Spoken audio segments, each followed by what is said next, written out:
Hello everyone, আসসালামু আলাইকুম সকলকে। তোমাদের সবাইকে আমাদের নতুন একটা অ্যাডমিশন কোয়েশ্চেন সলভ লেকচারে স্বাগত জানাচ্ছি। সো ভাইয়া, আমাদের রিসেন্টলি যে জগন্নাথ ভার্সিটির প্রশ্নটা হয়ে গেছে, পরীক্ষাটা হয়ে গেছে, হ্যাঁ, তার কেমিস্ট্রি পার্টটা নিয়ে আজকে মিলিয়ে আমরা আলোচনা করব। ওকে, সো আমি মনে করি যে কেমিস্ট্রি পার্টের প্রশ্নটা একদম ইজি হয়েছে, খুব একটা কিন্তু কঠিন এখানে হয় নাই। ওকে, তো আমরা দ্রুত সময়ের মধ্যে কিন্তু প্রশ্নগুলো সলভ করে ফেলতে পারবো ইনশাল্লাহ। তো চলো আমরা স্টার্ট করতে পারি। প্রথম প্রশ্নটা কি বলছে দেখো, নিচের কোনটি জারণ প্রক্রিয়া বোঝায়। ওকে, তো জারণ মানে কি বলতো? জারণ মানে হচ্ছে ইলেকট্রনের ছাড়ন, তাই না? ইলেকট্রনের ছাড়ন, এভাবে তুমি মনে রাখো। আবার জারণ মানে হচ্ছে জারণ মানে বারণ। ওকে, অক্সিডেশন নাম্বার বৃদ্ধি, বারণ মানে বৃদ্ধি। ওকে, তার মানে আমি দেখবো মেনলি কোথায় অক্সিডেশন নাম্বার বা জারণ মান বৃদ্ধি পেয়েছে। দেখো তো এখানে 2+ থেকে 0 হয়েছে, কমে গেছে, সো এটা বাদ। তারপর দেখো 0 থেকে 2+ হয়েছে, তাহলে এখানে বৃদ্ধি পাইছে। ওকে, তাহলে এটা কিন্তু উত্তর হচ্ছে। এখানেও কমে গেছে, এখানেও দেখো কমে গেছে, সো উত্তর হবে হচ্ছে অপশন বি। ওকে, এটা কিন্তু আমাদের উত্তর। চলো আমরা আগাই। আচ্ছা, ফ্রিয়ন 12 এটার সংকেত কি হবে? এখন দেখো এটা কিন্তু আমরা খুব সহজে 90s রুল দিয়ে সলভ করে ফেলতে পারি, রাইট? তো 90s রুলটা কিরকম ছিল? আমি যদি সংখ্যা থেকে সংকেত বের করতে চাই, তাহলে সেই সংখ্যার সাথে সুন্দর করে 90 যোগ করে দিতে হবে। ওকে, যোগ করলে আমি এখানে কত পাচ্ছি? 102। এখন এই 102 এর মধ্যে মনে রাখবো প্রথমটা হচ্ছে কার্বন সংখ্যা, সেকেন্ডটা হচ্ছে হাইড্রোজেন সংখ্যা, 3 নাম্বার হচ্ছে ফ্লোরিন সংখ্যা। হ্যাঁ, কফ দিয়ে মনে রাখতে পারো, কার্বন, হাইড্রোজেন, ফ্লোরিন। এবং কার্বনের বাকি হাতে কি বসবে? ক্লোরিন বসবে। ওকে, কার্বনের বাকি হাতে ক্লোরিন বসবে।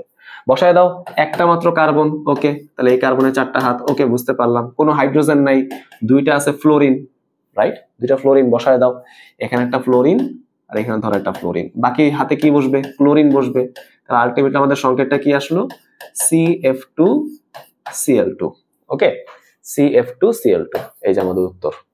ক্লিয়ার? চলো আগাই। NH4Cl যৌগের মধ্যে কত ধরনের বন্ধন উপস্থিত আছে? খেয়াল করে দেখো, NH4Cl এখানে আমি প্রথমে দেখতে পারতেছি কি আছে? আয়নিক বন্ধন আছে। হ্যাঁ, অ্যামোনিয়াম আয়ন আর হচ্ছে ক্লোরাইড আয়ন। এই যে অ্যামোনিয়াম আয়ন আমি বললাম, এই অ্যামোনিয়াম আয়নের মধ্যে আবার কি আছে একটু খেয়াল করো। এই অ্যামোনিয়াম আয়ন কিভাবে তৈরি হয়েছে? অ্যামোনিয়া অণুটা তার মুক্ত জোড়টা সুন্দর মতো একটা প্রোটনকে দিয়ে দিছিল, রাইট? এইভাবে তৈরি হয়েছে। তাহলে এখানে কি আছে? আমাদের সন্নিবেশ বন্ধন আছে। আবার খেয়াল করে দেখো, এই যে আমাদের অ্যামোনিয়া অণু যেটা আমি বললাম, এই অ্যামোনিয়ার অণুর মধ্যে আবার কি আছে খেয়াল করো। নাইট্রোজেন আছে আর 3টা হাইড্রোজেন কিন্তু আছে, রাইট? এরকম ভাবে কিন্তু এই অণুটা আছে। তাহলে উপরে হচ্ছে আয়নিক বন্ধন, দেখো উপরে হচ্ছে এখানে আয়নিক বন্ধন, এখানে হচ্ছে আমাদের সন্নিবেশ সমযোজী বন্ধন বা কোঅর্ডিনেট বন্ধন, আর এখানে হচ্ছে আমাদের বিশুদ্ধ সমযোজী বন্ধন বা কোভ্যালেন্ট বন্ধন। তাহলে কয় ধরনের হলো বলতো? দেখো প্রশ্নটা কিন্তু কয়টা না, বুঝছে কি? কয় ধরনের, হাউ মেনি টাইপস, কয়টা হলো? 3টা। তাহলে উত্তর হচ্ছে আমাদের 3 ধরনের বন্ধন। চলো আগাই। আচ্ছা, নিচের কোন তড়িৎচুম্বকীয় রাশির ফ্রিকোয়েন্সি বেশি, তাই না? কম্পাঙ্ক কোথায় বেশি? যেখানে তরঙ্গ দৈর্ঘ্য কম সেখানে কম্পাঙ্ক বেশি, তাই না? আমরা কিভাবে মনে রাখছিলাম ছন্দটা বলো? মগারঞ্জন অতি দুষ্মন অবলাকে মারে রাতে। অবলাকে মারে রাতে। ওকে, এই ছন্দের যত আমি বাম থেকে ডানে যাব তত হচ্ছে তরঙ্গ দৈর্ঘ্য বাড়বে, এবং আমরা এটা অবশ্যই জানি প্লাঙ্কের সমীকরণ থেকে, তরঙ্গ দৈর্ঘ্য বাড়লে ফ্রিকোয়েন্সির মান কি করবে? কমে যাবে, তাই না? কারণ কি ফর্মুলা কি ছিল? E=hc/λ, তাই না? আমরা কি জানি? E=hc/λ। আবার c/λ কে কিন্তু আমরা নিউ বা এফ বলতে পারি, ফ্রিকোয়েন্সি। তাহলে ফ্রিকোয়েন্সি ইকুয়াল টু কি আসলো? c/λ। দেখো ফ্রিকোয়েন্সি ইকুয়াল টু কি আসবে? c/λ। তাহলে frequency is inversely proportional to lambda, ব্যস্তানুপাতিক। তাহলে ল্যামডা বাড়লে কিন্তু ফ্রিকোয়েন্সি কমে। আচ্ছা, এখন এই ছন্দের কোথায় কি? ম দিয়ে হচ্ছে মহাজাগতিক রশ্মি বা কসমিক ওয়েভ, গা দিয়ে হচ্ছে গামা রশ্মি, রঞ্জন দিয়ে হচ্ছে রঞ্জক রশ্মি বা এক্স রশ্মি, অতি দিয়ে হচ্ছে আমাদের অতিবেগুনি রশ্মি বা ইউভি, দুশ্মন দিয়ে হচ্ছে দৃশ্যমান বা ভিজিবল, অবলয় দিয়ে হচ্ছে অবলোহিত রশ্মি বা আইআর, মারি দিয়ে হচ্ছে আমাদের মাইক্রোওয়েভ, আর রাতে দিয়ে হচ্ছে রেডিও ওয়েভ, বা এটাকে আমরা টিবি ভাবে কিন্তু বলতে পারি। বলছে কি ফ্রিকোয়েন্সি কার বেশি, তার মানে আমি দেখবো কোথায় সবচেয়ে ডানে আছে। হ্যাঁ, এদের মধ্যে কোনটা সবচেয়ে ডানে আছে। দেখো সবার ডানে আছে হচ্ছে আমাদের রেডিও ওয়েভ, রাইট? সবার ডানে কিন্তু রেডিও ওয়েভ। এই যে ক্লিয়ার। চলো আমরা আগাই।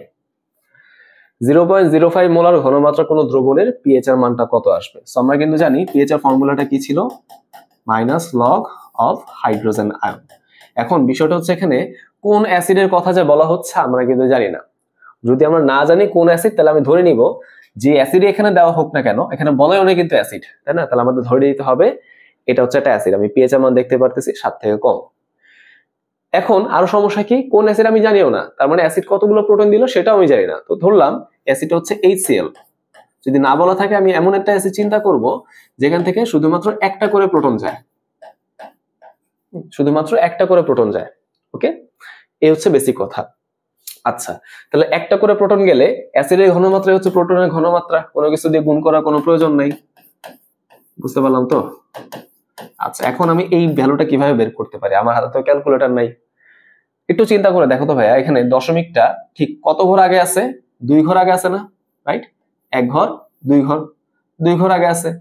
তার জন্য আমি কি নিব? সামনে 2 বসায় নিব। বুঝতে পারছি? সামনে কত বসাবো? 2 বসাবো। আচ্ছা, খুব ভালো কথা। দেন নেগেটিভ বসায় হচ্ছে যে মানটা বাকি থাকলো 5, সেটা আমি বসাই দিব।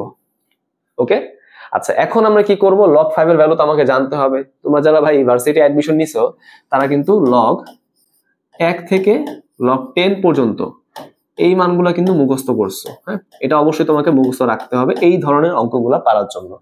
তো আমরা সেই মুখস্থ জ্ঞান থেকে দেখতে পারি আমাদের লগ 5 এর ভ্যালু আসে হচ্ছে 0.69। হ্যাঁ, এরকম একটা ভ্যালু আসে। ওকে, তো 2 থেকে যদি তুমি 0.69 বাদ দাও তাহলে কত আসবে বলো তো? এটা আসবে হচ্ছে 1.30 সামথিং। ওকে, 30 সামথিং আসে আর কি, 301 আসে। ঠিক আছে, দেখো তো এটা কোথায় আছে? 1.301, তাই না? একটা অ্যাডভাইস দেই, দেখো ভ্যালুগুলো যেহেতু অনেক কাছাকাছি আসছে, আমরা কিন্তু অনুমান করে বের করাটা আমাদের জন্য একটু টাফ হয়ে যায়, তাই না? তো এই ধরনের অঙ্কগুলো তোমরা স্কিপ করে যাবা। একদম লাস্টে এসে যখন তোমার কাছে টাইম থাকবে তখন তুমি অ্যাটেম্প্ট করবা। সামনে দেখি কি বলছে, যে এই যে আমাদের একটা আয়ন দেওয়া আছে, কেন্দ্রীয় পরমাণু মানে আয়রনের মধ্যে কি ধরনের সংকরায়ন আছে। যেহেতু আমরা দেখতেই পারতেছি থার্ড ব্র্যাকেট, মানে অবভিয়াসলি এটা হচ্ছে একটা জটিল আয়ন, তাই না? তো জটিল আয়নের সংকরায়নটা কিভাবে বের করা সম্ভব? তার যে সন্নিবেশ সংখ্যাটা আছে, যতগুলো লিগ্যান্ড আছে, সেইটাই হচ্ছে তার এইচ এর মান। তাহলে বলো এইচ এর মানটা কত আসবে? 6টা CN মাইনাস লিগ্যান্ড এখানে আছে, তার মানে নিশ্চয়ই 6, তাই না? তো এইচ এর মানের জন্য আমরা কি জানতাম? 2 হলে sp, 3 হলে sp2, তাই না? এইভাবে শিখছিলাম। 6 হলে সেই মানটা কি আসতে পারে? সেটা হইতে পারে হচ্ছে sp3d2, অথবা হইতে পারে সেটা d2sp3, তাই না? দেখো তো অপশনে কোনটা আছে? অপশনে দুইটাই আছে, দেখছো? অপশনে কিন্তু দুইটাই আছে। এখন আমি কোনটা দাগাবো ভাই, রাইট? এর জন্য আমাকে কি করতে হবে? পুরো ইলেকট্রন বিন্যাসটাকে, মানে এই জিনিসটাকে পুরোপুরি ফিগার আউট করে কিন্তু লিখতে হবে। আচ্ছা, খেয়াল করে দেখি, আমাদের এখানে CN হচ্ছে -1 করে, তাই না? কতগুলো আছে বলো তো? আছে কিন্তু 6টা। তাহলে টোটাল কত আসলো বলো? টোটাল আসলো হচ্ছে -6। হ্যাঁ, আমি আয়রন জানি না, আমি কিন্তু আয়রন জানি না, এক্স ধরলাম। ওকে, দেখো আমি এখানে দেখাচ্ছি, আয়রন আমি জানি না, CN আসলো হচ্ছে -6, আর টোটাল গুলো কত আসবে? -4। তাহলে এক্স এর মান কত আসলো বলো? +2, তাই না? +2 আসছে। তার মানে এখানে মেইনলি Fe2+ অবস্থায় আছে। তাহলে তুমি এখানে Fe2+ এর ইলেকট্রন বিন্যাস করো। আর্গনে 18টা, 3d6, 4s কত? 2 ছিল, 2টা ইলেকট্রন চলে গেছে। ওকে, আচ্ছা তুমি যদি এখন 3d6 এর দিকে ফোকাস করো তাহলে একটু খেয়াল করে দেখো তো এখানে কিরকম ভাবে সেটা ইলেকট্রন ছিল। এখানে 1 2 3 4 5 6 এরকম ভাবে ছিল না? অবভিয়াসলি এরকম ভাবে ছিল, বাট আমি কিন্তু এখানে কি আনছি? CN আনছি। CN হচ্ছে একটা স্ট্রং ফিল্ড লিগ্যান্ড। তোমরা কি এসব পারো না? আমার তো মনে হয় তোমরা এসব জানো, তাই না? স্ট্রং কোনটা, উইক কোনটা, সহজে মনে রাখবে ভাই। CO, CN, হ্যাঁ, NO, এগুলো হচ্ছে স্ট্রং। তাহলে এখানে যেহেতু আমাদের একটা স্ট্রং লিগ্যান্ড আসলো, স্ট্রং লিগ্যান্ড, তাই কি হয়ে যাবে? এই যে আমাদের অযুগ্ম ইলেকট্রন গুলো তারা এখন জোড়বদ্ধ হয়ে যাবে। ঠিক আছে, বুঝতে পারলাম? এই যে এখন তারা এই যে এরকম ভাবে এসে হচ্ছে জোড়বদ্ধ হবে। ঠিক আছে, তাহলে জোড়বদ্ধ হলে জিনিসটা দেখতে কিরকম হয়ে যায়? এখানে তো আগেই জোড়া ছিল, এখানে নতুন একটা জোড়া, এখানে নতুন একটা জোড়া, রাইট? তাহলে আমাদের কিন্তু দুইটা ডি অরবিটাল খালি হয়ে গেছে। শুরুর দুইটা ডি অরবিটাল খালি হয়েছে, তারপরে সেখানে মেইনলি লোন পেয়ারটা যাবে, সেই অরবিটাল গুলোই কিন্তু সংকরায়িত হবে। তাহলে উত্তর হবে কোনটা? এইটা। বুঝতে পারছি, তাই না? আমি কিন্তু জানি এখানে 6টা লোড পেয়ার আসবে, দুইটা এখানে যাবে, 3 নাম্বারটা যাবে এস এ, 4 এস এ যাবে, বাকি 3টা যাবে 4 পি তে। আমরা অত কিছু দেখতেছি না, আমরা জাস্ট দেখতেছি উত্তর কোনটা হবে, তাই না? আমি দেখতে পারলাম 3D এর মধ্যে লাস্টে 2টা অরবিটাল ফাঁকা হয়ে গেল, এখানে লোন পেয়ার আসবে, তার মানে এরাই হচ্ছে প্রথমে সংকরায়নে পার্টিসিপেট করবে। ওকে, বুঝতে পারলাম? আশা করি এটা ক্লিয়ার। আচ্ছা চলো আগাই। নিচের কোনটির বন্ধনক্রম 0? এখন তুমি যদি বন্ড অর্ডার বের করতে চাও, বন্ধনক্রম বা বন্ড অর্ডার, এটা বের করা কিন্তু খুব ইজি। কিরকম? আমি হচ্ছে এখানে অযুগ্ম ইলেকট্রন সংখ্যা নিব, অযুগ্ম ইলেকট্রন সংখ্যা, তাকে আমি সুন্দর মতো 2 দিয়ে ভাগ করে দিব। ঠিক আছে, এটা আমাদের বিষয়টা। বলছে কি ভাই বন্ধনক্রমের মানটা 0 হবে, তার মানে এই মানটা কত দাঁড়াবে? 0, তাই না? এই মানটা যদি 0 দাঁড়ায় তাহলে বলো আমাদের অযুগ্ম ইলেকট্রন সংখ্যা কত আসতে হবে? নিশ্চয়ই 0 আসতে হবে। আমি দেখবো কোথায় অযুগ্ম ইলেকট্রন নাই। খেয়াল করে দেখো, হিলিয়াম ইলেকট্রন বিন্যাস কি বলো? 1s2, মানে এস এর মধ্যে জোড়া করে আছে, কোনো অযুগ্ম ইলেকট্রন আছে? নাই। তাহলে এটাই আমাদের উত্তর। ওকে, বুঝতে পারলাম। বাকি এগুলোর মধ্যে ট্রাই করে দেখো ভাই, ফ্লোরিনের মধ্যে একটা অযুগ্ম ইলেকট্রন আছে, 2টা ফ্লোরিনের জন্য 2টা অযুগ্ম ইলেকট্রন হবে, পরমাণু চিন্তা করতে হবে। ওকে, নাইট্রোজেনের জন্য কিন্তু আমাদের 6টা হয়ে যায়, প্রত্যেকটা 3টা করে আছে, হাইড্রোজেন আছে, ফ্লোরিন আছে, সো আমাদের কিন্তু শুধুমাত্র হিলিয়াম 2 এটাই সঠিক উত্তর হবে। আচ্ছা গেল। নিচের কোনটি ক্লোরাইড আয়নের সাথে আইসো ইলেকট্রনিক? আইসো ইলেকট্রনিক মানে কি? যাদের ইলেকট্রন সংখ্যা হচ্ছে সমান থাকবে। হ্যাঁ, ইলেকট্রন সংখ্যা কি থাকবে? সমান সমান থাকবে। ক্লোরিনের নিচের ইলেকট্রন ছিল হচ্ছে 17টা, আমি আরো একটা এক্সট্রা ইলেকট্রন আনলাম, তাহলে 18টা হয়ে গেল। আমি দেখার চেষ্টা করি কোথায় হচ্ছে 18টা ইলেকট্রন আছে, দেখো একটু। সালফারে হচ্ছে 16টা ছিল, তাই না? তার মধ্যে আমি আবার 2টা আনছি, তো 18টা হয়ে গেছে। এখন আবেগের বসে এটা দাগাই দিব, তাই নাকি? বাকিগুলো একটু চেক করো। ফসফরাসে ছিল 15টা, আমি আরো 3টা আনছি, তাহলে 18টা। হ্যাঁ, পটাশিয়ামে ছিল 19টা, আমি একটা বের করে নিয়ে গেছি, তাহলে 18টা। উত্তর কি হবে? সবগুলো। তার মানে তুমি প্রথম অপশন দেখি সঠিক উত্তর দাগাই দিচ্ছ, এই কাজটা কিন্তু করা যাবে না। তুমি বাকি অপশনগুলো একটু চেক করে দেখবা। হ্যাঁ, একদম সহজ একটা প্রশ্ন ছিল না? সবাই হচ্ছে আবেগের বসে এখানে প্রথম অপশনটা দাগায় দেয়, একদম নেগেটিভ হয়ে যায়। ওকে, আচ্ছা আসো এবার আমরা রিটেন প্রশ্নের দিকে আগাই। নাইট্রোজেন, হাইড্রোজেন, অ্যামোনিয়া উৎপাদন অধিক চাপে ত্বরান্বিত হয় কেন? অধিক চাপে বৃদ্ধি পায় কেন? লা সাথে লিওরের নীতি। হ্যাঁ, তাহলে এক বাক্য উত্তর কি হবে? লা সাথে লিয়ারের নীতি। আচ্ছা, আমি যদি এখানে রিঅ্যাকশনটা দেখতে চাই, অ্যামোনিয়া উৎপাদন হচ্ছে, তার মানে N2 প্লাস H2, এখান থেকে তৈরি হচ্ছে আমাদের 2NH3। আচ্ছা, এখানে তাহলে কত আসবে? হ্যাঁ, আমরা 2 আগে দিয়ে ফেলছি, তাই না? এখানে আসবে 3 হয়ে গেছে। আচ্ছা, এখন খেয়াল করে দেখো, এরা সবাই প্রথম শর্তটা কি ছিল? সবাইকে গ্যাসীয় হইতে হবে, তাই না? যেগুলা গ্যাস না সেগুলা বাদ। দেখো, নাইট্রোজেনের গ্যাস, হাইড্রোজেনের গ্যাস, অ্যামোনিয়া গ্যাস, কোনো ডাউট নাই। ঠিক আছে, তারপরে কি হইতে হবে? দুই দিকে আমাদের মোল সহগটা সমান সমান হইতে হবে, রাইট? এখানে দেখো 1 আছে, এখানে 3 আছে, যোগ করলে কত আসবে? 4, এখানে আছে কত? 2, তাহলে নিশ্চয়ই আমাদের সমান সমান আসলো না। যদি সমান সমান আসে, আচ্ছা কথাটা হয়তো ঠিকভাবে বলি নাই, সমান সমান যদি আসে তাহলে কিন্তু এখানে লা সাথে লিওরের নীতি প্রযোজ্য হবে না, আর যদি না আসে তখন প্রযোজ্য হবে, রাইট? তাহলে সমান সমান আসলো না, তাহলে অবশ্যই লা সাথে লিওরের নীতি হচ্ছে প্রযোজ্য হবে। খেয়াল করে দেখো, যেখানে এখানে আমরা কি করতেছি, যতই সামনের দিকে যাচ্ছে আমার মোল সংখ্যা কমতেছে, তাই না? আমি তো পাত্র পরিবর্তন করি নাই, তার মানে জায়গা সেম বাট মোল সংখ্যা বাড়লো। তাহলে বলতো জায়গা যদি সেম হয়, মোল সংখ্যা যদি বাড়ে, তাহলে ঘনমাত্রা কি হবে? ঘনমাত্রা ইকুয়াল টু N/V। আচ্ছা দেখো তো, আমরা এখানে পাত্রটা আয়তনটাকে ফিক্সড রাখছি, পাত্র তো পরিবর্তন করি নাই, তাই না? তাহলে এখানে যদি আমি মোল সংখ্যাকে কমায় ফেলি তাহলে ঘনমাত্রা কমবে, তাই না? আমাদের কমন সেন্স কি বলে? ঘনমাত্রা যদি কমে প্রেসারও কমবে, তাই না? প্রেসার কমবে না? অবশ্যই, প্রেসার তো কমে। ঘনমাত্রা কমা মানে মোল সংখ্যা কমা, মানে ঠেলাঠেলি করার মতো মানুষ নাই, তার মানে প্রেসারও কমবে। যতই তাহলে আমি সামনের দিকে যাব আমার প্রেসার কিন্তু কমবে। তাহলে চিন্তা করো, উল্টা দিকে কি হইলে কি আসবে? প্রেসার বাড়বে নিশ্চয়ই, রাইট? এখন বলছে কি, আমি যদি অধিক চাপ প্রয়োগ করি, হ্যাঁ, আমি যদি বাইরে থেকে চাপ বৃদ্ধি করে দিই, আমি হচ্ছে কি করলাম, বাইরে থেকে চাপ বৃদ্ধি করলাম, এখন বিক্রিয়া কি করবে, ভেতর থেকে চাপটাকে হ্রাস করতে চাইবে, তাই না? ভেতর থেকে কি করবে, চাপটাকে হ্রাস করতে চাইবে, তাই না? ওই যে নিয়ামকের ফলাফল প্রশমিত করতে হবে। এখন বলো তাহলে কিভাবে প্রশমিত হবে? সামনের দিকে বিক্রিয়া করে প্রশমিত হবে, তাই না? দেখতেই পারতেছি, আমি তো বাড়াইছিলাম, আমাকে কমাইতে হবে। কিভাবে করলে কমবে? এই বিক্রিয়াটা হলে কমবে, তাই না? এই সামনের দিকে বিক্রিয়াটা হইলে, সামনের দিকে বিক্রিয়া হওয়া মানে কি, এইগুলা ভেঙে গিয়ে এটা তৈরি হওয়া, অ্যামোনিয়া তৈরি হওয়া, রাইট? তাহলে যে অ্যামোনিয়া উৎপাদন কি হবে, ত্বরান্বিত হবে। ওকে, তাহলে এই যে বাংলা কিছু কথা সুন্দর মতো লিখে দিলে কিন্তু কাজ হয়ে যায়। বাইরে থেকে চাপ বাড়াইলে আমাদের লাসাতেলীয় নীতি অনুযায়ী কি হবে, আমাদের সম্মুখমুখী বিক্রিয়াটা বৃদ্ধি পাবে, যার ফলে সাম্যাবস্থা ডান দিকে চলে যায়। ওকে, বিষয়টা কি বুঝতে পারছি? আচ্ছা, তাহলে তো আমরা খুব ভালো কথা, খুব ভালোভাবে বুঝলাম। এবার আসলে হচ্ছে অফিসিয়ালি বা পরীক্ষা খাতা আমি কি লিখবো। এখানে অবশ্যই যদি চাপের প্রভাবটা বলে, বিক্রিয়া অনুপাত দিয়ে কিন্তু আমাকে ব্যাখ্যা করতে হবে, তাই না? বিক্রিয়া অনুপাত, বিক্রিয়া অনুপাতটা কি আসে, উৎপাদ বাই বিক্রিয়ক। তার মানে দেখো NH3 at a given time square divided by N2 into H2 given time cube। আচ্ছা ঠিক আছে, তাই না? সবগুলোকে মাথায় নিলাম, তোমরা এসব বের করতে পারো।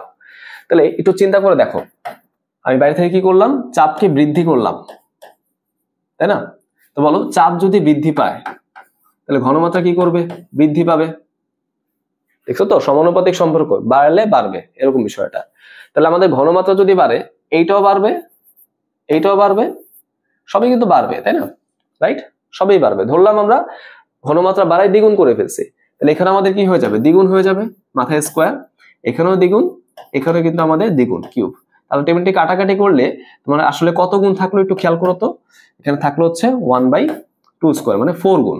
তার মানে কিউসির মান কিন্তু কমে গেছে, তাই না? কিউসির মান কিন্তু কমে গেল, কার থেকে কমে গেল, কেসি থেকে কমে গেল, তাই না? সাম্যাবস্থায় যে আমাদের অনুপাতটা আসে সেটা তো কেসি, রাইট? বাট এখানে আমি দেখতে পারলাম যদি আমি ঘনমাত্রা বাড়ায় ফেলি তাহলে কিন্তু এখানে কি হচ্ছে, অনুপাতটা কমে গেল, রাইট? তাহলে আমি বলতে পারি, এখান থেকে কি বলতে পারি, কিউসির মানটা কিন্তু কমে গেল, কার থেকে কমে গেল, কেসি থেকে কমে গেল, তাই না? তাহলে এখন কিউসি কি চাইবে, সে তো কেসির সমান বা কেসির সাথে সমতা বজায় রাখতে চাইবে, তাই না? বিক্রিয়াতে সবসময় সাম্যাবস্থা আসতে চায়। তাহলে আমি যদি কিউসি থেকে কেসিতে যাইতে চাই তখন আমাকে কি করতে হবে বলতো? এখন তাহলে আমাদের কি কাজ, কিউসির মানটাকে বাড়াইতে হবে, তাই না? যদি এটা করতে চাই, এটা তো আমাদের সমস্যা। দেখো খেয়াল করো, এটা তো আমাদের সমস্যা। এটা যদি আমি সমাধান করতে চাই তাহলে এখন আমাকে কি করতে হবে, আমাদের কিন্তু কিউসি কে বাড়াইতে হবে। বলো এখন কিউসি কিভাবে বাড়তে পারে, এই মানটা কিভাবে বাড়তে পারে? যদি আমি এইটাকে বাড়াই আর এগুলোকে যদি আমি কমাই ফেলি, হ্যাঁ, কিভাবে বাড়তে পারে বলতো? যদি আমি এই যে জিনিসটা, এটাকে যদি আমি বৃদ্ধি করি আর এগুলোকে যদি আমি হ্রাস করি, হ্যাঁ, তার মানে দেখো যদি আমি এইটাকে বাড়াই আর এইগুলোকে যদি আমি কমাই তাহলে বলো কোন বিক্রিয়াটা বাড়বে? নিশ্চয়ই সম্মুখমুখী বিক্রিয়া।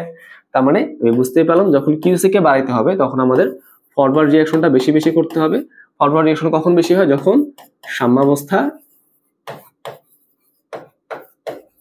ডানে যায়। ওকে, যখন সাম্যাবস্থা কোথায় যায়? ডানে যায়। তাহলে এই, রাইট? আচ্ছা, তাহলে বলো যদি বসে কি ত্বরান্বিত হচ্ছে তাহলে আমাদের ফরওয়ার্ড রিঅ্যাকশনটা বৃদ্ধি পাচ্ছে হচ্ছে। ঠিক আছে, আশা করি এটা আমরা বুঝতে পারলাম। চলো আগাই। নিচের জারণ বিজারণ বিক্রিয়াটি পরিপূর্ণ করো। খুব ভালো কথা, অম্লীয় মাধ্যম বলে দিয়েছে। তাহলে এখানে রিঅ্যাকশনটার জন্য অম্লীয় মাধ্যম যেহেতু বলা, তাহলে এখানে কি আছে? নিশ্চয়ই আমাদের একটা H+ আছে না? H+ কিন্তু আছে। আসলে এবার আমরা জারণ অর্ধ বিক্রিয়া কি হয়, বিজারণ অর্ধ বিক্রিয়া কি হয় সবকিছু দেখার চেষ্টা করি। হ্যাঁ, দেখো এখানে কি হচ্ছে, ফেরাস থেকে ফেরিক হচ্ছে, মানে জারণ হচ্ছে। ওকে, খুব সিম্পল বিষয়, ফেরাস থেকে ফেরিক হচ্ছে। কত মোল ইলেকট্রন ছাড়লো? 1 মোল করে ইলেকট্রন ছাড়লো। বিজারণে কি হচ্ছে একটু খেয়াল করো তো। Cr272-, তাই না? ডাইক্রোমেট আয়ন, সে হচ্ছে ক্রোমিক ক্যাটায়নে কনভার্ট হচ্ছে। তাহলে Cr2O72-, সে হচ্ছে ইলেকট্রন নিবে, ইলেকট্রন নিয়ে কিসে কনভার্ট হবে? ক্রোমিক ক্যাটায়নে। কতগুলো আছে বলো তো? 2টা। তাহলে 2টা ক্যাটায়ন তৈরি হবে। ওকে, ভালো কথা। এখন আমাকে বলো এখানে ক্রোমিয়ামের জারণ মানটা কত? 7 × 14, 2 বাদ দাও 12, 2 দিয়ে ভাগ দাও 6। এখানে আমাদের ক্রোমিয়ামের জারণ মানটা হচ্ছে 6+। 6+ থেকে হলো 3+, তাহলে কত মোল ইলেকট্রনের আদান প্রদান হলো? এখানে তো মেনলি বিজারণ হচ্ছে, তাই না? ইলেকট্রন রিসিভ করবে, তাই না? ইলেকট্রন গ্রহণ করবে। তাহলে 6 থেকে 3 কতগুলো নেওয়া লাগবে? 3টা, বাট আছে তো আবার 2 মোল করে, তাহলে টোটাল ইলেকট্রন নিবে কিন্তু 6টা। ঠিক আছে, টোটাল কয়টা নিবে? 6টা। খুব ভালো কথা। 7টা অক্সিজেন আছে, তাহলে কতগুলো পানি হবে? 7টা পানি। 7টা পানি আছে, তাহলে কতগুলো প্রোটন হবে? 7 দুগুণে 14টা প্রোটন, তাই না? আমি সবকিছু ব্যালেন্স করলাম। 6টা ইলেকট্রন আছে, 6টা ইলেকট্রন বানাইতে হবে, তাহলে 6 দিয়ে গুণ উপরে, রাইট? এইবার তুমি সুন্দর মতো যোগ করে দাও। হ্যাঁ, যোগ করে দিলে আমাদের কেল্লাফতে। দেখো এখানে কি আসলো তাহলে? 6 Fe2+, এখানে কি আসলো? Cr2O7 2 মাইনাস ইলেকট্রন ইলেকট্রন বাদ দেওয়ার জন্য কিন্তু আমরা কাহিনীগুলো করছি। 14টা প্রোটন, এখানে কি আসলো? 6 Fe3+, এখানে কি আসলো? 2 Cr3+, এবং 7টা পানি, রাইট? এটাই হ্যাঁ, এটাই মেনলি আমাদের ব্যাখ্যা করতে হবে। আমাকে কিন্তু আর দর্শকায়ন বসানোর কোনো প্রয়োজন নাই, প্রশ্নে কিন্তু দর্শকায়নের কোনো উল্লেখ নাই। ঠিক আছে, চলো আগে দেখো এখানে কি বলছে? 25.6 গ্রাম ইউরিয়ায় কতটি হাইড্রোজেন পরমাণু আছে নির্ণয় করো। ইউরিয়া সংকেত কি বলো? NH2CO NH2, তাই না? এখন এটার মোলার ভরটা কত আসবে একটু চিন্তা করো তো। আমাদের তো ক্যালকুলেটর নাই, তাই না? তাহলে আমরা হচ্ছে একটা এস্টিমেটেড মানি বের করতে পারবো। এক্ষেত্রে না, মানে অঙ্কের উত্তরের ক্ষেত্রে। আচ্ছা দেখো 7 দুগুণে 14, 14 দুগুণে 28, তাই না? তারপর কার্বন হচ্ছে 12, অক্সিজেন হচ্ছে 16, আর 4টা হাইড্রোজেন, সো 4। আচ্ছা এত গ্রাম আসবে আর কি, দেখার চেষ্টা করি কত আসে। 28 আর 12 হচ্ছে 40, 40 আর 20 হবে কত? 60, এটা হচ্ছে 60 গ্রাম আসলো। ওকে, খুব ভালো কথা। এখন বলছে কি এটা হচ্ছে সেই ডাব্লিউ, তাই না? প্রদত্ত ভর কতটি হাইড্রোজেন পরমাণু, মানে এখানে আমাদের হিসাব করতে হবে। আচ্ছা ঠিক আছে, সমস্যা নেই। তো প্রথমে আমরা কি করব? এই নমুনার মধ্যে কতগুলো ইউরিয়া অণু আছে সেটা আমরা বের করে দেখার চেষ্টা করি, তাই না? আমাদের ফর্মুলা কি? N = W/M which is equal to N/Na, এটা তো আমাদের ফর্মুলা, তাই না? আমি এখানে N বের করব। এই Nটা কি আসবে বলতো? ইউরিয়া পরমাণুর সংখ্যা, অণুর সংখ্যা। হ্যাঁ, এটা কিন্তু আমাদের উত্তর না, এটা হচ্ছে ইউরিয়া অণুর সংখ্যা বের হবে। ওকে, আচ্ছা তাহলে এটা হচ্ছে ইউরিয়া। ওকে, বুঝতে পারলাম। ঠিক আছে, তাহলে এই এর মানটা কত আসে? W মানে 25.6 divided by 60 into 6.02 10⁻23। Okay, but আমাদের বলছে কি হাইড্রোজেন পরমাণু ক্যালকুলেট করো। তাহলে এখন চিন্তা করো তো হাইড্রোজেন পরমাণুর সংখ্যা কত আসবে? Number of hydrogen.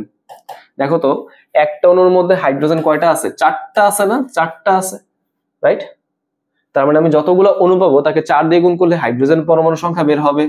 সেখানে যে সংখ্যাটা আসছে সেটাকে তুমি 4 দিয়ে গুণ করে দিবা। ঠিক আছে, এই সংখ্যা যেটা আসলো সেটাকে আমরা 4 দিয়ে গুণ করব। আচ্ছা ঠিক আছে, খুব ভালো কথা। আচ্ছা এখন বলতে পারো ভাই ক্যালকুলেটর নাই, এখন আমি কি করব, তাই না? সুন্দর মতো কাটাকাটি করে দিবা, কাটাকাটি করে বসে থাকবা। ঠিক আছে, 4 15 কত? 60, তাহলে এটা 15 হবে। যতটুকু আসছে ঠিক ততটুকু, আর কিছু করার কোনো প্রয়োজন নাই, তাই না? এটা তোমার এমসিকিউ না, তুমি হচ্ছে এখানে এস্টিমেশন করে কাছাকাছি মান বের করবা। এই যে এটাই, এতটি হাইড্রোজেন পরমাণু, শেষ। হ্যাঁ, এটা কিন্তু তোমার উত্তর। ওকে, আশা করি ক্লিয়ার। পানি এবং অ্যামোনিয়ার মধ্যে অধিক পোলার কোনটি? কারণ সহ ব্যাখ্যা করো। দেখো তো অধিক পোলার কেমনে বের করে? নিশ্চয়ই পোলারিটি দিয়ে বের করে, তাই না? Polarity, polarity. আচ্ছা পোলারিটি কিভাবে বের করে বলতো? তড়িৎ ঋণাত্মকতা, ইলেকট্রোনেগেটিভিটি, এটা পার্থক্য থেকে নির্ণয় করা হয়, তাই না? আচ্ছা এখন খেয়াল করে দেখো পানির সংকেত থেকে এরকম H2O, তাই না? তাহলে এখানে দেখো তো হাইড্রোজেনের তড়িৎ ঋণাত্মকতা কত? 2.1। অক্সিজেনের কত মনে আছে? আমি এভাবে মনে রাখতাম, ফ্লোরিন হচ্ছে 4, তাই তো? Fluorine floor. তার আগে কি আছে বলতো? অক্সিজেন, সেখান থেকে 0.5 কম, মানে 3.5। ওকে, 3.5। তাহলে বলো এখানে ডিফারেন্সটা কত আসলো? 3.5 মাইনাস 2.1, তাহলে এখানে ডিফারেন্সটা আসছে হচ্ছে 1.4। আচ্ছা ঠিক আছে, বুঝলাম। অ্যামোনিয়ার ক্ষেত্রে আসো, অ্যামোনিয়ার ক্ষেত্রে কি হয়? অ্যামোনিয়ার সংকেত হচ্ছে এরকম NH3।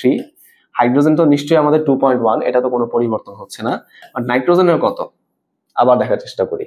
অক্সিজেন 3.5, অক্সিজেনের বামেই তো নাইট্রোজেন, তাই না? আরো 3.5, আরো 0.5 কমা, তাহলে কত আসবে? 3। তাহলে ওর জন্য তড়িৎ ঋণাত্মকতার পার্থক্য হচ্ছে 3 - 2.1, রাইট?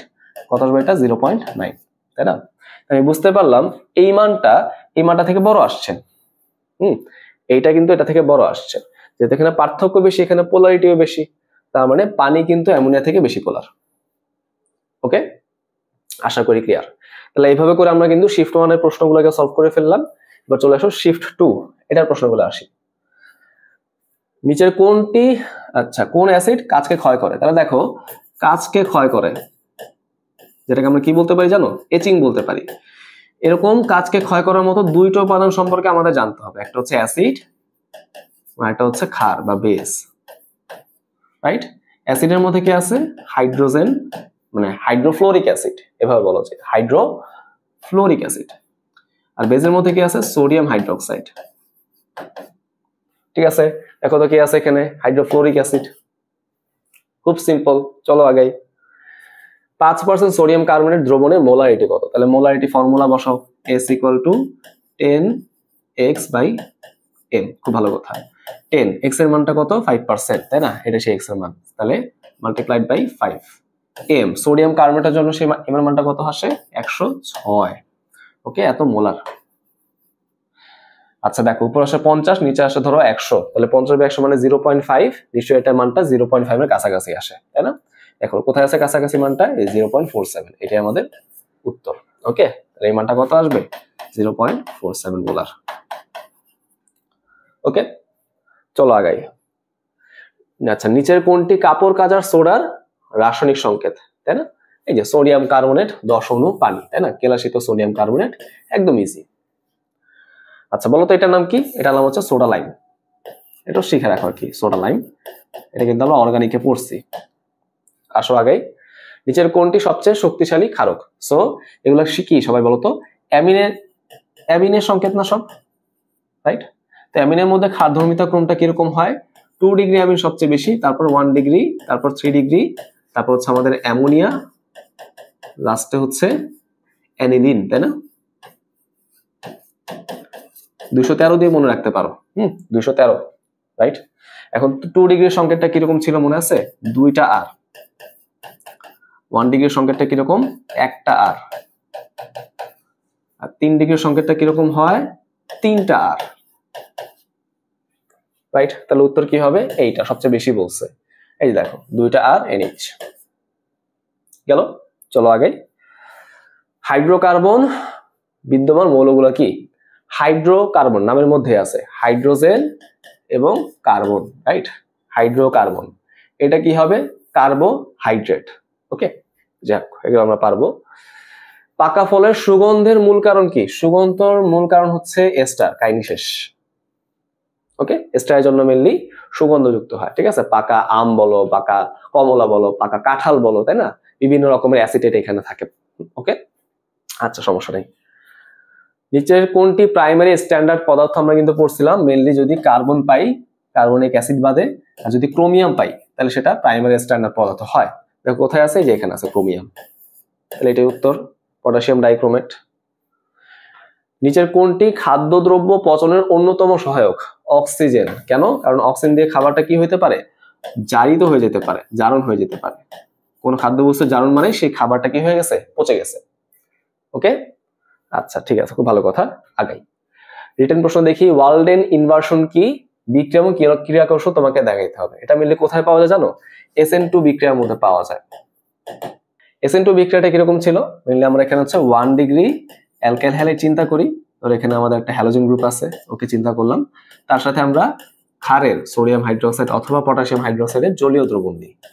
এখানে কি হয়ে যাবে? খুব সুন্দরভাবে নিউক্লিওফিলিক প্রতিস্থাপন বিক্রিয়া হয়ে যাবে, তাই না? এই মাইনাসটাকে রিপ্লেস করে দিবে, রিপ্লেস করে তৈরি করবে অ্যালকোহল, এবং তৈরি করবে কি বলতো? লবণ, রাইট? এরকম। এখন তুমি যদি এখানে মেকানিজম দেখাও, ক্রিয়া কৌশল যদি দেখাইতে চাও, তাহলে কিরকম ভাবে দেখাবা? SN2 বিক্রিয়া কিন্তু ঠিক এক ধাপে হয়ে যায়, তার মানে এখানে তোমাকে একটা মাত্র ধাপেই দেখাইতে হবে, কষ্ট কিন্তু কম। দেখো তো, আমি যদি এই যৌগটাকে লিখতে চাই তাহলে কিভাবে লিখবো? ধরো এই যে আমাদের ধরো এই মাঝখানে আরটাকে আমি লিখলাম, এখানে আর এইচ আর, হ্যাঁ মাঝখানে আর এইচ এইচ, মাঝখানে কার্বন, এখানে একটা আর, আর এখানে দুইটা হাইড্রোজেন। আচ্ছা, খুব ভালো কথা। এবার তুমি একটু খেয়াল করে দেখো তো, যেখানে হ্যালোজেনটা কোন দিকে আছে। ধরো এখানে হ্যালোজেনটা আছে এই দিকে, তাই না? তাহলে আমাদের যে এখানে যে নিউক্লিওফাইলটা আছে না, OH মাইনাস, এই OH মাইনাস কোন দিক দিয়ে আক্রমণ করবে জানো? ঠিক তার অপোজিট দিক থেকে আক্রমণ করবে। বুঝতে পারলাম? আচ্ছা, খুব ভালো কথা। এবার আসো, যদি রিয়াকশনটা হইতে থাকে তখন কি হয়, এই OH প্রান্তটা কার্বনের সাথে ধীরে ধীরে যুক্ত হইতে থাকে, কার্বনের সাথে সেটা ধীরে ধীরে এরকম ভাবে যুক্ত হইতে থাকে, আর এই হ্যালোজেন প্রান্তটা কার্বন থেকে ধীরে ধীরে সরে যেতে থাকে। বুঝতে পারলাম? এই যে মধ্যবর্তী একটা জটিল অবস্থা তৈরি হয়ে যায়। আচ্ছা, ঠিক আছে। সো এই অবস্থায় কি হয়ে যায়? এই অবস্থায় একটু খেয়াল করে দেখো, এটা আমাদের মধ্যবর্তী আমাদের জটিল অবস্থা। এটা কিন্তু কোনো সমস্যা না, ঠিক আছে? এটা গেল এরকম, বুঝলাম। সমস্যাটা কোথায়? সমস্যাটা হচ্ছে যখন এই বিক্রিয়াটা কমপ্লিট হয়ে যায়, যখন এটা পুরোপুরি এখানে যুক্ত হয়ে যায়, এটা যখন পুরোপুরি এখান থেকে বের হয়ে যায়, তখন কি হয়ে যাবে? তখন যৌগটা দেখতে অনেকটা এরকম হয়ে যায়। তখন যৌগটা দেখতে অনেকটা এরকম হয়ে যায়। এখানে যৌগটা যদি এরকম ভাবে থাকে, তার চেহারা হয়ে যাবে অনেকটা এরকম। বুঝতে পারছো? যৌগটা যদি এরকম ভাবে থাকে, চেহারাটা হয়ে যাবে কি এরকম। দেখছো? তাহলে ওএইচটা এখানে থাকলে সেটা চলে যাবে ডান দিকে, তাহলে আকু একটু ডান দিকে। তাহলে এই যে কার্বন, এখানে OH টা চলে আসলো। তাহলে এই গ্রুপগুলো কিরকম হবে দেখো, আর চলে যাবে এখানে, তাই না? হাইড্রোজেন চলে আসবে এখানে, রাইট? বসাই দাও তাহলে আর হাইড্রোজেন, আর এখানে একটা হাইড্রোজেন, তাই না? এইগুলো হচ্ছে আমাদের বিষয়টা, হ্যালোজেনটা বের হয়ে গেছে, তাই না? তার মানে বুঝতে পারলাম এই অবস্থান্তর অবস্থায়, এই সক্রিয়কৃত জটিল অবস্থায় কি হয়ে যায়, এমন একটা শক্তির উদ্ভব হয় যার ফলে এই কার্বন এবং তার সাথে যুক্ত অপর গ্রুপগুলো হচ্ছে উল্টানো ছাতার মতো, উল্টানো ছাতার মতো 180 ডিগ্রি কোণে ঘুরে যায়, 180 ডিগ্রি কোণে রোটেট করে।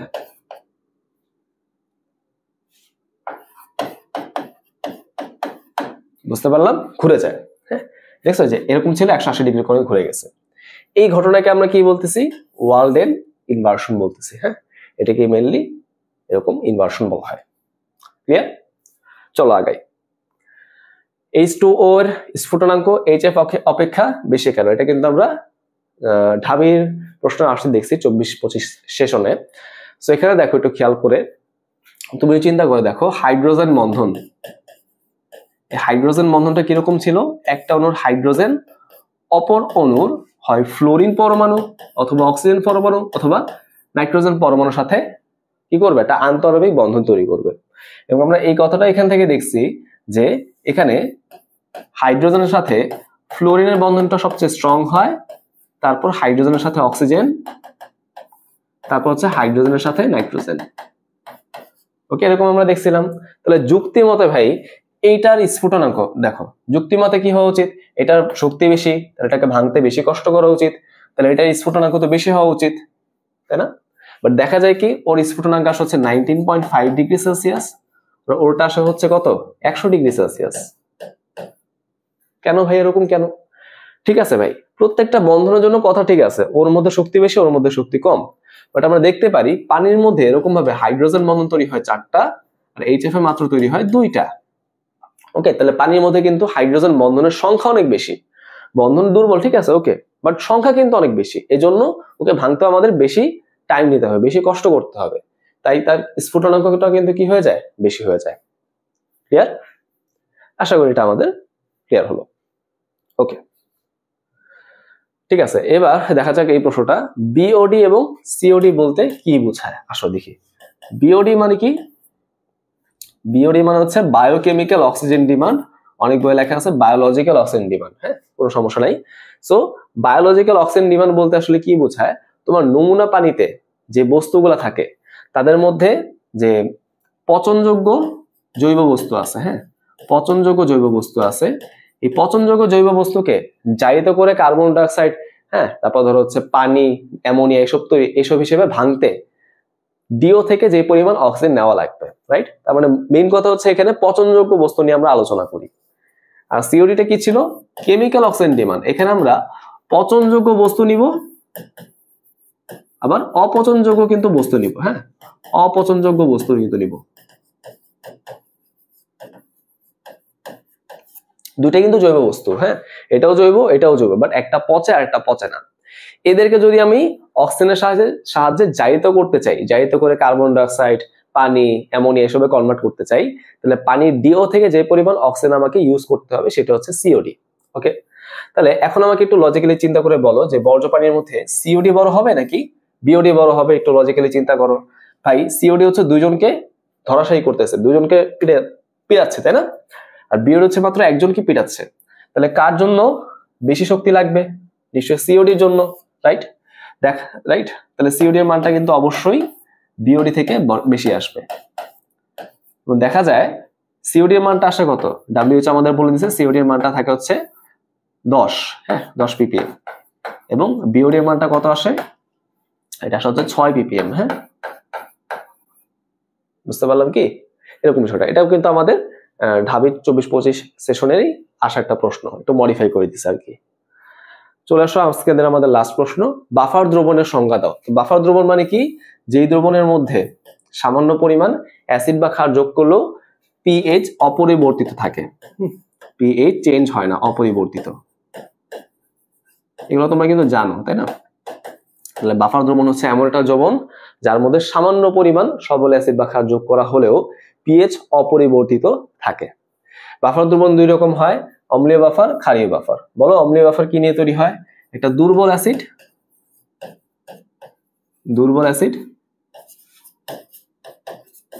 এবং তার অনুবন্ধী ক্ষার, এবং তার অনুবন্ধী ক্ষারক, বা বলা যেতে পারে কি তার লবণ বা অ্যাসিডের লবণ। দুটো কিন্তু সেম জিনিসই বোঝায়। আমরা তো এত বিস্তারিত আলোচনা করতেছি না আর কি। ক্রিয়া কৌশল দেখাইতে বলছে, তাহলে আসো আমরা একটা এক্সাম্পল নিয়ে বোঝার চেষ্টা করি।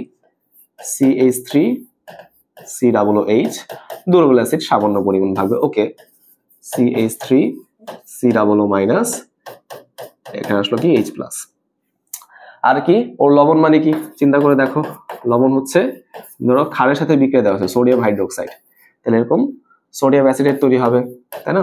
এটাই তো অলরেডি আয়নিত অবস্থায় থাকে, তাই না? লবণ তো আয়নিতেই থাকবে, ওর তো আর কষ্ট করে আয়নিত হওয়া লাগবে না, তাই না? বিষয়টা তো এরকম। আচ্ছা খেয়াল করো, তুমি ধরো এই দ্রবণের মধ্যে বাইরে থেকে কি করছো? তীব্র ক্ষার যোগ করছো। হ্যাঁ, তুমি ধরো NaOH যোগ করছো, বা ধরো হচ্ছে ম্যাগনেসিয়াম হাইড্রোক্সাইড যোগ করছো, সেখান থেকে OH- আসবে। এই OH- কি করবে? সুন্দর মতো প্রোটনকে ধরবে, প্রোটনকে ধরে এখানে পানি তৈরি করে ফেলবে, ঠিক আছে? পানি তৈরি করে ফেলবে। তাহলে আমার কিন্তু OH- এর প্রভাব থাকলো না, সে হচ্ছে লিটমাস নিরপেক্ষ পানি তৈরি করে ফেললো। তাহলে আগের পিএইচ যা এখন পিএইচ নিশ্চয়ই তাই থাকবে, ওর কিন্তু প্রভাব পড়লো না। খুব ভালো কথা। ওকে, তাহলে খেয়াল করে দেখো। ঠিক আছে, আমি সবকিছুই বুঝতে পারলাম। এখন সমস্যা কিন্তু সমাধান এখনো হয় নাই, বুঝছো? সমস্যা কিন্তু এখনো পুরোপুরি সমাধান হয় নাই। কিভাবে সমাধান হয় নাই একটু খেয়াল করে দেখো। ঠিক আছে, বুঝলাম। আমাদের এখানে OH- যোগ করার পর পানি তৈরি হলো, খুব ভালো কথা। হ্যাঁ, বাট খেয়াল করে দেখো তো, পানি তৈরি করতে যে কিন্তু আমি H+ এর পরিমাণটাকে কমাই ফেলছি, তাই না? এটা তৈরি করতে যে আমি কি করছি? H+ এর পরিমাণটাকে কমাই ফেলছি। তাহলে H+ কমে গেলে পিএইচ এর মান তো বৃদ্ধি পাওয়ার কথা, তাই না? এই সমস্যাটা কিভাবে সমাধান হয়? লা শাতেলিয়র নীতির প্রভাবে, হ্যাঁ, লা শাতেলিয়রের নীতির কারণে কিন্তু এই সমস্যাটা সমাধান হয়। দেখো, উভমুখী বিক্রিয়া নিশ্চয়ই সাম্যাবস্থায় পৌঁছাবে। সাম্যাবস্থায় যখনই আমাদের উৎপাদের একটা উপাদান কমে যাচ্ছে, তাহলে উৎপাদের ঘনমাত্রা কমে গেল। এটাকে ব্যালেন্স করার জন্য কি হবে? সাম্যাবস্থাটা খুব সুন্দর করে ডান দিকে চেপে যাবে। ডান দিকে চাপলে কি হয়? কেন চাপে বলতো? সম্মুখমুখী বিক্রিয়া বাড়লে। তাহলে আমি আর শুরু থেকে আরেকবার বলি, উৎপাদ কমে গেছে, এটাকে বাড়ায় ঠিক করতে হবে, তাই না? কিভাবে বাড়বে? এই জিনিসটা হচ্ছে এখন বেশি বেশি ভেঙে গিয়ে এই জিনিসটা তৈরি করতে চাইবে, তাই না? ও যদি বেশি বেশি ভাঙতে চায়, তাহলে ওকে সম্মুখমুখী বিক্রিয়াটা বেশি বেশি করতে হবে, রাইট? ওকে কিন্তু সম্মুখমুখী বিক্রিয়াটা, ফরওয়ার্ড রিঅ্যাকশনটা এখন বেশি বেশি করতে হবে। ফরওয়ার্ড রিঅ্যাকশন যদি এখন আমাকে বেশি বেশি করতে হয়, তাহলে বলো সাম্যাবস্থা কোন দিকে যাবে? ডানে যাবে। ওকে, সাম্যাবস্থা ডানে চলে যায়, বেসিক কথা। আচ্ছা, এখন তুমি চিন্তা করলা এই দ্রবণের মধ্যে তুমি এখন তীব্র অ্যাসিড যোগ করলা, ধরো তুমি HCl যোগ করলা, তাহলে প্রোটন আসলো। এই প্রোটনটা কি করবে, সুন্দর মতো অ্যানায়নিক পার্টের সাথে রিঅ্যাকশন করে দুর্বল অ্যাসিড তৈরি করে। ওকে, তাহলে দেখো আমি একটা সবল অ্যাসিড দিছিলাম যার পিএইচ হচ্ছে ধাপ করে কমায় ফেলার কথা ছিল, বাট এখন সেটা কিন্তু ওরকম ভাবে কমবে না, তাই না? বুঝতে পারছি বিষয়টা? আশা করি এটা ক্লিয়ার হলো। এখন বলতে পারো যে ভাই তাও তো অ্যাসিড তৈরি হলো, অ্যাসিড তো তাও তৈরি হয়েছে ভাই, পিএইচ ধাপ করে কমবে না, ওকে, বাট কিছু তো হইলেও কমার উচিত, তাই না? তাও কিন্তু কমবে না। খেয়াল করে দেখো কথাটা কি, কথাটা হচ্ছে আমি এখানে প্রোটন যোগ করছি, তাই না? প্রোটন যোগ করলে কি হচ্ছে, আমাদের এই অ্যাসিডটা বৃদ্ধি পাইলো, দুর্বল অ্যাসিড, পিএইচ তো ওরকম ভাবে কমবে না, বাট এটা তো ভাই একটা অ্যাসিড, দিন শেষে ও তো একটা অ্যাসিড নাকি, ও তো মানুষ, ওর তো পিএইচ কমানোর ক্ষমতা আছে, রাইট? তাই এখানে কিন্তু কি হওয়া উচিত ছিল বলতো, পিএইচ এর মানটা বেড়ে যাওয়ার কথা ছিল, রাইট? এখানে কিন্তু পিএইচ এর মানটা বেড়ে যাওয়ার কথা ছিল, এখানে কমে যাওয়ার কথা ছিল, এখানে বেড়ে যাওয়ার কথা আছে। কিন্তু খেয়াল করে দেখো এই যে যৌগটা, এটা আসলে এই যৌগটাই, তাই না? বলো এখন এই যৌগটা নিশ্চয়ই সাম্যাবস্থায় আছে, সাম্যাবস্থায় লাসা তেলীয় নীতি প্রযোজ্য হবে। তাহলে যখনই এটার পরিমাণ বেড়ে যাবে, বিক্রিয়া কি করবে, এই বৃদ্ধি পাওয়া পরিমাণটাকে কমায় ফেলতে চাইবে, তাই না? এখন আমি কিভাবে এই বেশি পরিমাণটাকে কমায় ফেলতে পারি, বেশি বেশি বিয়োজন করে, বেশি বেশি ভেঙে দিয়ে। তাহলে এই বেশি পরিমাণটা এখন ভেঙে গিয়ে এইগুলাতে কনভার্ট হইতে চাইবে, তার মানে এই ক্ষেত্রেও কিন্তু আমাদের কি হয়, ফরওয়ার্ড রিঅ্যাকশনটা বৃদ্ধি পায়, তাই না? তাহলে এইখানেও কিন্তু কি হচ্ছে, আমাদের ফরওয়ার্ড রিঅ্যাকশনটাই কিন্তু বৃদ্ধি পায়, এই ক্ষেত্রেও কিন্তু সাম্যাবস্থা ডানে যায়। মনে হচ্ছিল কি উল্টা উল্টা হওয়া উচিত ছিল, তাই না? বাট খেয়াল করে দেখো, উপরের বিক্রিয়ায় উৎপাদ কমে যায়, নিচের বিক্রিয়া বিক্রিয়ক বেড়ে যায়, দুটার জন্য কিন্তু আলটিমেটলি সেম রেজাল্টই আসে। তাহলে এই ছিল আমাদের আজকের প্রশ্নগুলো, আশা করি তোমরা বুঝতে পারছো। কোনো ডাউট থাকলে অবশ্যই আমাকে বলবা, ইনশাল্লাহ আমরা সামনে যে ভর্তি পরীক্ষাগুলো হচ্ছে সেগুলো কোশ্চেন সলভ নিয়ে আবার হাজির হব। ততদিন সবাই ভালো থাকো, আসসালামু আলাইকুম।